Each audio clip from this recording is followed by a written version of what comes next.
Pour la plupart d'entre nous, l'année 2020 a été très compliquée. Dans les 4 coins du monde, nous avons dû apprendre à vivre différemment. Pour ma part, rester à la maison m'a remis dans le bain de la simulation automobile. Et en parlant de simulation, 2020 a été une très grande année pour le sim racing. Alors, qu'est-ce que le sim racing et pourquoi ça prend de l'ampleur? Le sim racing est à la fois réel et irréel. Pour certains, c'est la simulation ultime, pour d'autres, ce n'est qu'un jeu ou un mix des deux. Pour certains, c'est une carrière e-sport, pour d'autres, un passe-temps ou juste un moment de détente. Le sim racing, c'est du temps, c'est de l'effort, c'est de la pratique, et quand ça marche, c'est magique.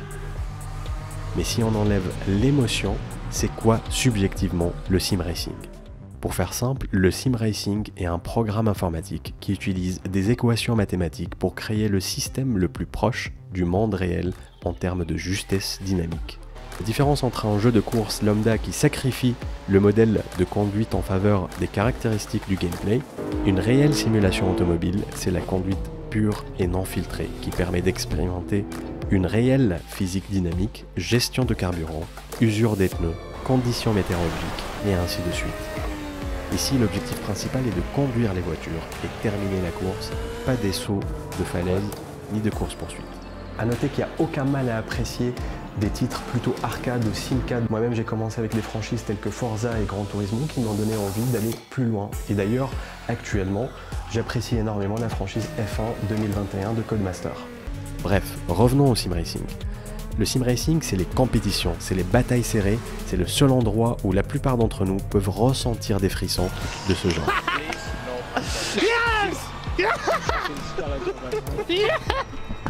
Et bien sûr, c'est aussi de la frustration car il faut savoir perdre et évoluer.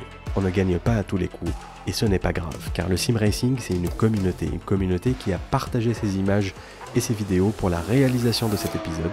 C'est un espace dans lequel on fait de superbes rencontres. C'est conduire avec des potes sur un canapé ou un châssis, une console ou un ordi, la passion est la même. Le sim racing c'est aussi des bugs, des fous rires. C'est un échange extraordinaire avec les développeurs et les modeurs. C'est les combinaisons hallucinantes comme cette monoplace sur des cols de montagne. C'est le miracle de passer à travers un carambolage sans dégâts.